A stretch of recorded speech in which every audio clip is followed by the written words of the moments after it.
तो कहलाओगे, क्योंकि आपकी जो पोजीशन है वो बिल्कुल भी चेंज नहीं। अब बात करें स्पीड से, आप रेस्ट में हो या मोशन में with respect to the speed.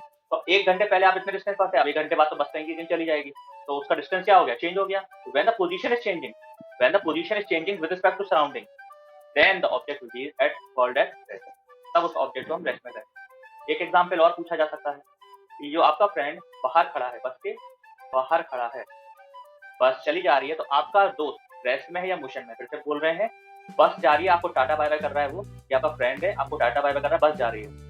अब क्वेश्चन ये पूछा जा रहा है कि जो आपका फ्रेंड है आपके रिस्पेक्ट में, फ्रेंड जो है आपके रिस्पेक्ट में रेस्ट में या मोशन में है? तो फिर से वही चीज ध्यान रखेंगे, if the position of the object is changing. पहले आप यहाँ पर थे, टाटा बाय बाय करते हुए वो बस आगे चली गई, वो यहाँ पर पहुंच गई, तो पोजीशन चेंज हो गई। तो when the position of the object is changing, when the position of the object is changing, then the object will be at called rest. हमें पता है कि वो जो आपका फ्रेंड है वो एक जगह खड़ा हुआ है, लेकिन आपका जो सराउंडिंग है वो चेंज हो रही है, इस वजह से चाहे वो खुद खड़ा हो उसके बाद वो मोशन में कहलाएगा। यही फिजिक्स का कहना होता है। I hope this is clear.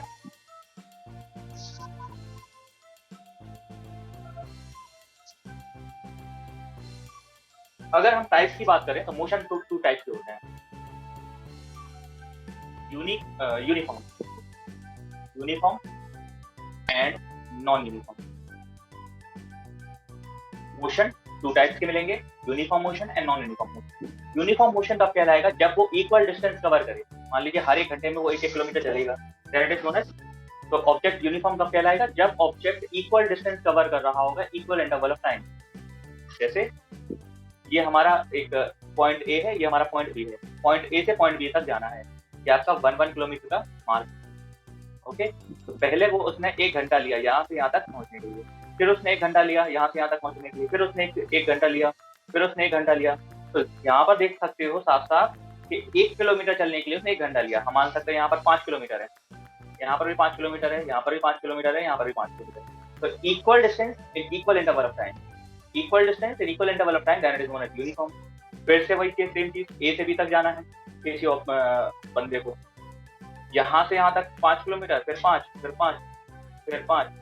अब पहला किलोमीटर उसने कवर कर लिया 2 घंटे में, दूसरा किया उसने 1 घंटे में, हो सकता है ये आपका आधा घंटे में हो जाए कवर, हो सकता है ये आपका 4 घंटे लग जाए, पैदल चलने लगा हो। तो यहाँ पर क्या देख सकते हो और यहाँ पर क्या देख सकते हो कि जब equal distance equal interval of time में कवर करेंगे तो वो यूनिफॉर्म मोशन कहलाएगा, और जब unequal distance in equal interval of time, या बोल सकते हैं equal distance unequal interval of time, then it is known as non-uniform motion. I hope both are clear. चलिए, मोशन के बाद आता है डिस्टेंस। अब डिस्टेंस क्या होता है?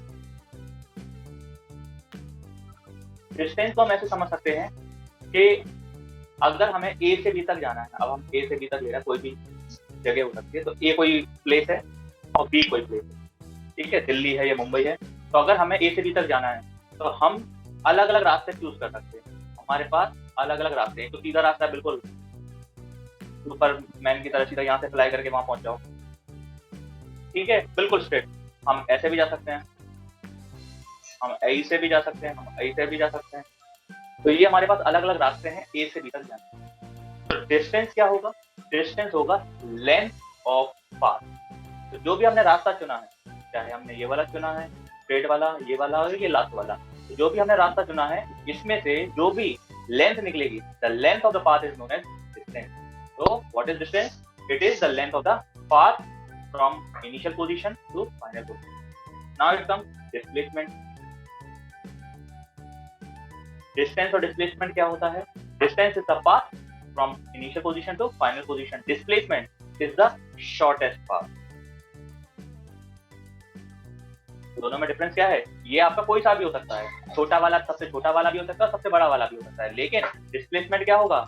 हमेशा सबसे छोटा पाथ होगा from initial position to final position. मतलब ये आपके 4 रास्ते दिखाई दे रहे हैं आपको, ये आपका पहला हो गया, ये आपका दूसरा हो गया, ये आपका तीसरा हो गया और ये आपका चौथा। 4 रास्ते दिखाई दे रहे हैं, चारों में से सबसे छोटा कौन सा होगा? जो स्ट्रेट होगा। तो displacement is always in a straight line. Remember, displacement is always in a straight line. Okay, displacement is always in a straight line in a particular direction. Okay, but here there is no direction. आप किसी भी direction में जा सकते हो distance के लिए, but for displacement you have to go in particular direction.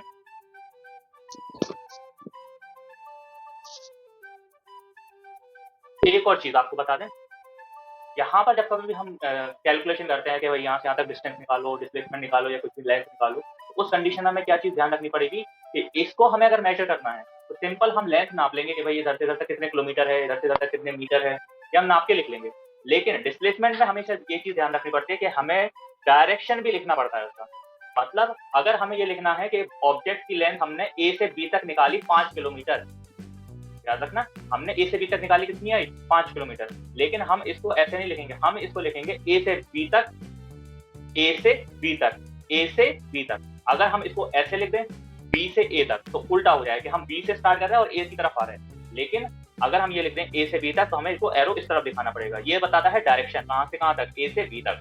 ठीक है, ए से शुरू किया बी पे खत्म किया, यहाँ पर बोल रहे हैं कि बी से शुरू किया ए पे खत्म किया, कितना है 5 किलोमीटर।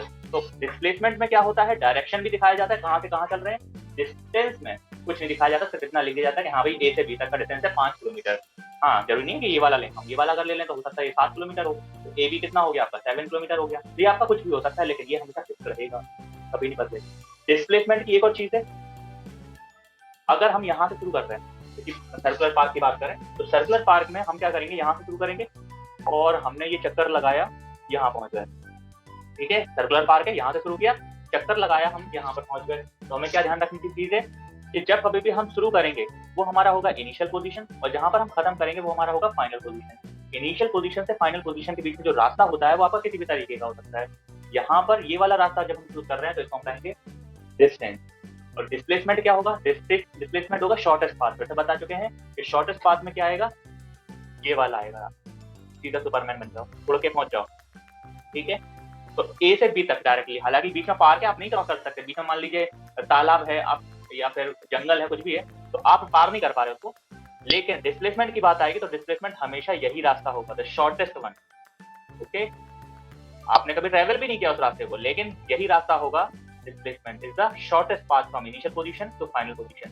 अब अगर हम बात करें कि ऑब्जेक्ट यहाँ से स्टार्ट हुआ और घूमकर फिर से वहीं पर आ गया, ऑब्जेक्ट यहाँ से स्टार्ट हुआ और घूमकर फिर से वहीं पर आ गया, उस कंडीशन में डिस्टेंस क्या होगा, ये पूरा जो पाथ उसने कवर किया है ये डिस्टेंस हो जाएगा।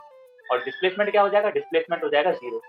डिस्प्लेसमेंट 0 क्यों होगा, क्योंकि उसका जो इनिशियल पोजीशन और उसका फाइनल पोजीशन दोनों सेम है। तो जब इनिशियल पोजीशन और फाइनल पोजीशन सेम होती है तो उसे कहते हैं जीरो डिस्प्लेसमेंट। चलिए नेक्स्ट हम स्पीड एंड वेलोसिटी। स्पीड और वेलोसिटी ऑलमोस्ट सेम है। स्पीड की अगर हम बात करें तो speed is the rate of covering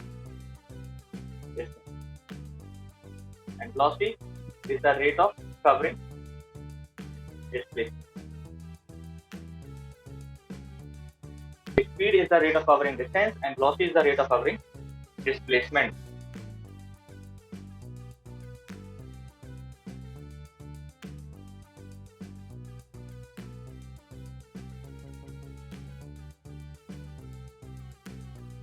तो दोनों में ऑलमोस्ट कोई चेंज नहीं है। यहाँ पर स्पीड के लिए हम अगर एस यूज कर रहे हैं तो s equal to d upon t, ये बचपन से पढ़ते आ रहे हैं, वही वाला फॉर्मूला है ये, speed equal to distance upon time. तो रेट का मतलब क्या होता है, रेट का मतलब होता है अपॉन टाइम। और डिस्टेंस क्या है, डिस्टेंस यानी कि डी मान लो। तो डिस्टेंस को अगर टाइम से डिवाइड करोगे तो जो कुछ भी निकल के आएगा वो स्पीड हो जाएगा। उसी तरीके से डिस्प्लेसमेंट को अगर टाइम से डिवाइड करोगे जो कुछ भी निकल के आएगा वो वेलोसिटी हो जाएगा। वेलोसिटी में एक चीज है जो कि स्पीड में नहीं। स्पीड क्या होती है, वैसे हमने बताया कि ऑब्जेक्ट अगर कहीं चल के आ रहा है, ठीक है, तो जो उसने डिस्टेंस कवर किया है, टोटल डिस्टेंस उसने कवर किया है, उसकी हेल्प से हम स्पीड निकालेंगे। लेकिन वेलोसिटी कैसे निकालेंगे, वेलोसिटी निकालेंगे जो उसने शॉर्टेस्ट पाथ लिया है उसकी हेल्प। ज्यादा अगर इसको ना डीपली ना समझ में आ रहा तो कोई दिक्कत नहीं है। स्पीड का बस इतना ध्यान रखो कि अगर डिस्टेंस को हम निकालेंगे, डिस्टेंस की हेल्प से जो निकालेंगे वो स्पीड निकल के आएगी, जो वेलोसिटी की हेल्प से डिस्प्लेसमेंट की हेल्प से निकालेंगे वो वेलोसिटी निकलेगी। Speed can not be negative, remember speed cannot be negative। ये कैमरा किसने ऑन किया, speed cannot be negative but velocity can be positive, negative and zero। okay, speed cannot be negative but velocity can be positive as well as can be negative। it is a scalar quantity and this is a vector quantity। फिर से बता देते हैं, scalar quantity क्या होती है? Scalar quantity वो quantities होती है जिसमें सिर्फ नाप तौल कर दो और कुछ ना करो। वेक्टर क्वांटिटीज वो होते हैं जिसमें नाप तौल तो चाहिए, साथ में डायरेक्शन भी चाहिए। बिना डायरेक्शन के अगर कोई चीज लिखोगे तो वो स्केलर है, और विथ डायरेक्शन अगर लिखना पड़े तो वो वेक्टर है। तो वेलोसिटी हमेशा किस रिस्पेक्ट में होगी? डायरेक्शन के। अगर हम ए से बी तक की वेलोसिटी निकालनी है तो हमें लिखना पड़ेगा velocity of A be in this direction. Okay, इस तरीके से हम डायरेक्शन रिप्रेजेंट कर देते हैं उसको, इसे कहते हैं वेक्टर क्वांटिटी। जितने भी वेक्टर होंगे उसके ऊपर हम एक छोटी सी लाइन खींच देंगे। तो डिस्प्लेसमेंट डिस्टेंस के ऊपर अगर ऐसी लाइन खींच देंगे तो ये अब वेक्टर कहलाने लगेगा। ठीक है, ये चीज नोट करना हो तो। मूविंग ऑन, स्पीड आपकी पहली होती है यूनिफॉर्म स्पीड, फिर होती है नॉन यूनिफॉर्म स्पीड, और फिर होती है एवरेज स्पीड।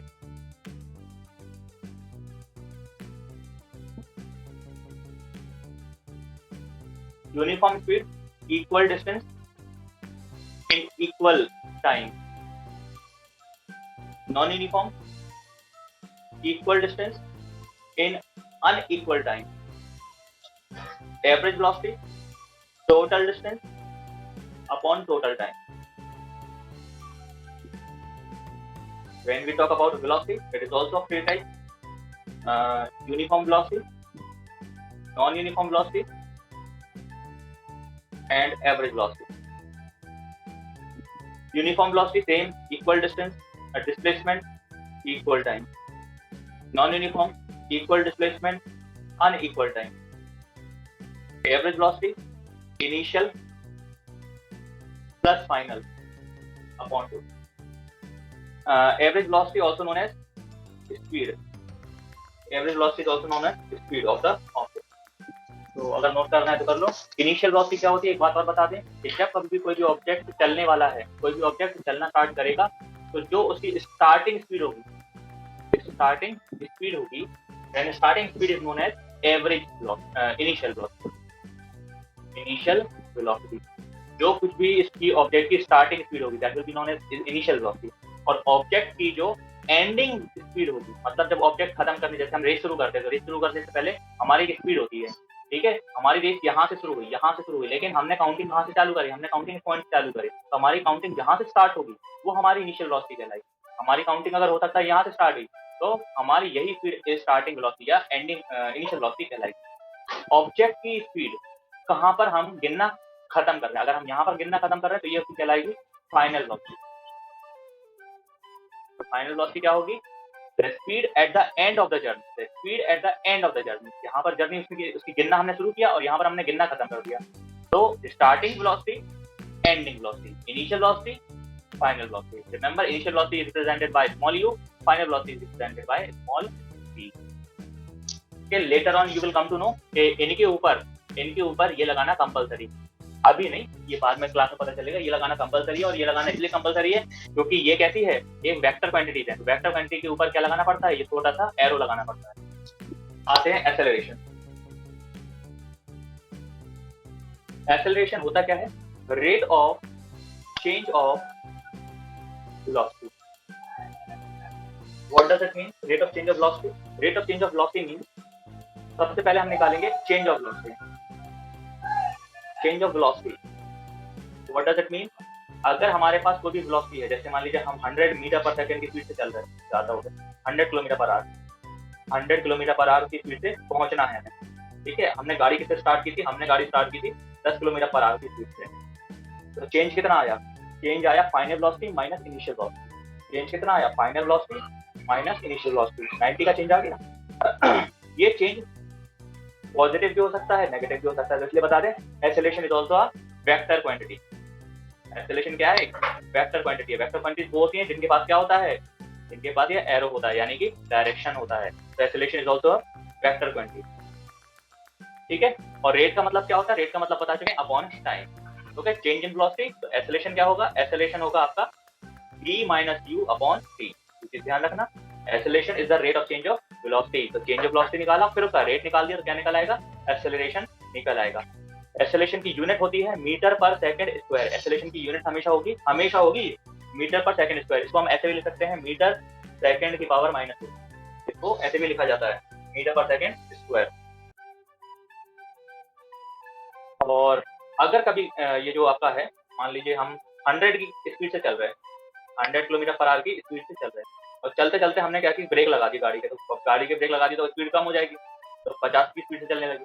तो उस कंडीशन में फाइनल वेलोसिटी क्या हो गई 50, इनिशियल वेलोसिटी क्या हो गई 100। और अगर हम यहाँ पर निकालेंगे तो A की वैल्यू क्या निकलेगी 50 माइनस 100 अपॉन, मान लीजिए यहाँ से यहाँ तक पहुँचने में 1 घंटा लग रहा है, तो हमने यहाँ पर 1 लिख दिया, तो माइनस करेंगे कितना आ जाएगा, माइनस का 50 आ जाएगा, तो माइनस का 50 मीटर पर सेकंड स्क्वायर। एक्सेलरेशन अगर प्लस में हो तो हम कहेंगे कि गाड़ी की स्पीड बढ़ रही है, और एक्सेलरेशन अगर माइनस में हो तो हम कहेंगे कि गाड़ी की स्पीड कम हो रही है। एक्सेलरेशन अगर प्लस में है तो हम कहेंगे गाड़ी की स्पीड बढ़ रही है, और एक्सेलरेशन अगर माइनस में, क्वेश्चन में देख सकते हो माइनस में है तो गाड़ी की स्पीड कम हो रही है, 100 से 50 पे आ गई तो गाड़ी की स्पीड कम हो रही है। तो acceleration can be positive, acceleration can be negative. तो वेक्टर क्वांटिटीज आपकी पॉजिटिव भी होती है, नेगेटिव भी होती है। अगर पॉजिटिव है तो एक्सेलरेशन कहलाएगा, और अगर नेगेटिव है, कैसा है, नेगेटिव है, कौन, एक्सेलरेशन, तो उसे कहते हैं retardation. What is retardation? Negative acceleration is known as retardation. जब एक्सेलरेशन नेगेटिव होगा then it is known as retardation.